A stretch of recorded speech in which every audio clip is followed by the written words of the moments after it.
Hi, I am Pallav Pandey and I have been an entrepreneur for last 10 years.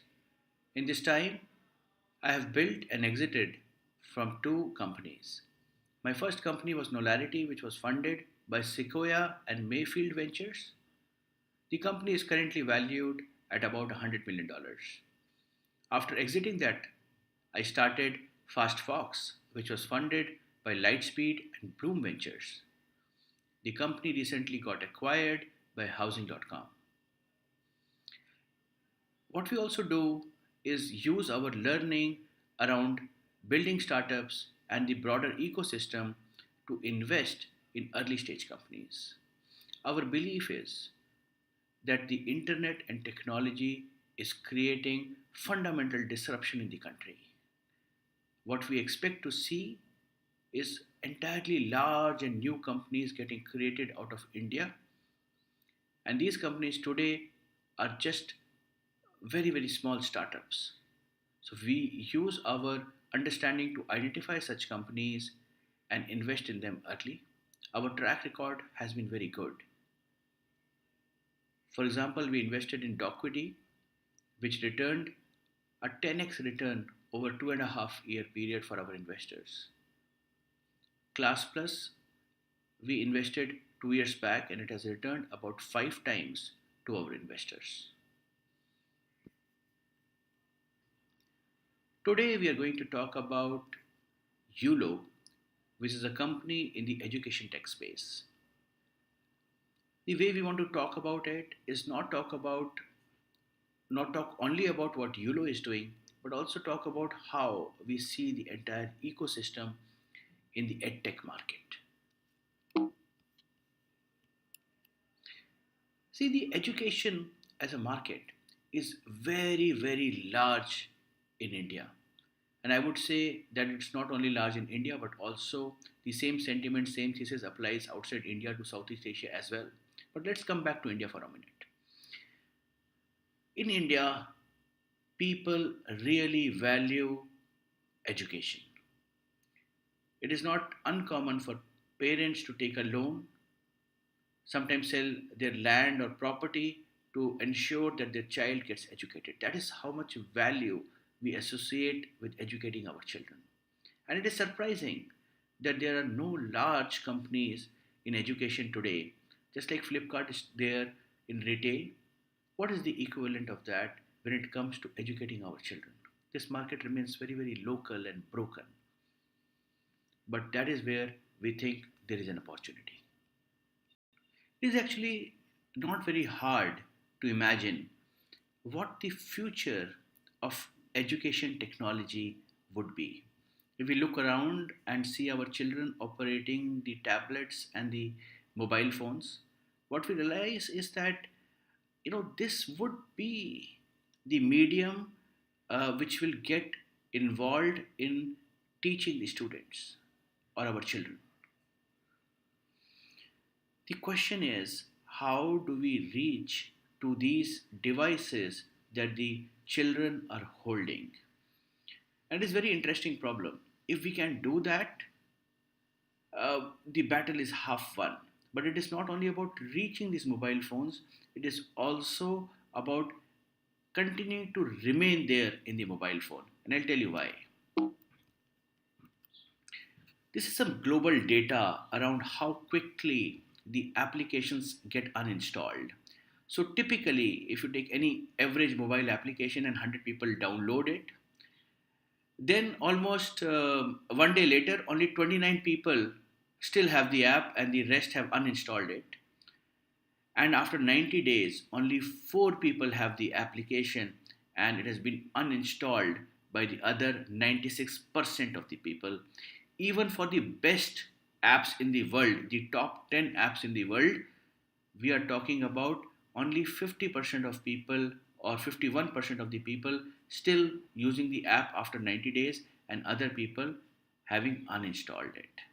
So this is a critical problem. Not only we have to reach out to the mobile phone, but also remain on it. The company in question, Uolo, has solved this problem beautifully. They have taken, instead of taking a direct to consumer approach by doing advertisements and getting people to download their application, what they have done is they have taken a B2B2C approach to the problem, where they go to these schools and they tell them that, hello, principal, you have a problem that you have to reach out to the parents of the students, and you send SMSs, which there's so much spam on SMS that parents do not read it or respond timely. uh, what we will do for you is we will give your parents an application in which you can send messages, and this is also bi-directional. So not only you can send messages, but maybe you can also ask certain questions and run some opinion polls and get feedback from the parents. You can tell them that the school bus is running late, you can remind them about fees, and all of these use cases are there, and schools love it.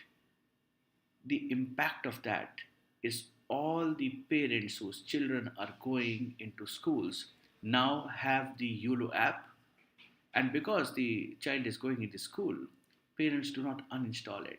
Their 90-day retention period, after 19 days, 70% of people are still using their mobile app. So, with this value proposition, Ulo reached out to schools, and they have in their network today more than 800 schools, more than 7 lakh students and their parents are using the application. If you go to Play Store and check how many downloads they have more than 5 lakh downloads today, and every day more than 2 lakh parents come on the app and access the information that the school has sent them. And it is very, very interesting because as this company adds more and more schools to their network, they do not lose money. So, effectively, their customer acquisition cost is practically zero. And not only that, as we talked earlier, these customers also stick with the app and their retention is very, very high. Once they had this network, they had a longish journey where they tried to figure out how do they monetize this audience that they have. See, because the objective is not to make money of these schools, you just make a little bit of money to acquire them, but you have to make money from the parents somehow. So what they tried is that they tried to sell them different content, they tried to send them education related stuff, but what they realized is that the parents are not very excited about buying products, be it physical or digital. What they're very, very excited about is services. As parents and as busy parents, we are short of time for our children.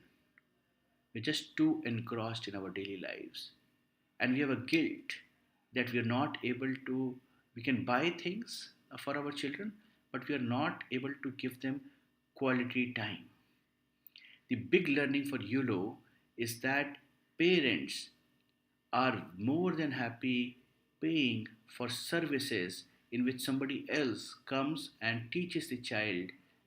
It could be teaching music, it could be teaching mathematics or English, but we are very, very fine paying it because somewhere psychologically it compensates for the guilt that we have about not spending enough time with the child. What Yulo is doing is Yulo, on top of its massive network, they are getting teachers to come and deliver very small micro courses. These are good quality content combined with a live teacher coming on the screen and taking a group of 6 to 7 students through that content. So these are micro courses that Yolo is running on top of platform. They have seen very, very good early success on it, and there is a long journey from this point onwards for the company.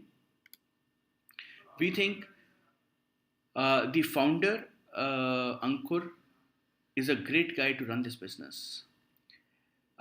This is, education is not somewhere, not a fast moving business. It is somewhere where you have to be at it for a long enough time to start seeing results come in. It takes time for the results to come in. It is not like something as quick as, let us say, Flipkart, that you order today and the loop closes in next 2 days. students engage with you. There are certain educational outcomes, so you need somebody who can be at it for long enough. And Ankur, who is an ISB graduate, he spent 16 years in Silicon Valley before starting this company. Is a great guy, a lot of perseverance, and we love that. He spent already 3 plus years into the business to create this network and do experimentation to figure out what is the right mix for the market. So we are very, very bullish that Ankur will be able to take this company and grow this idea and make a very, very large, successful venture out of it.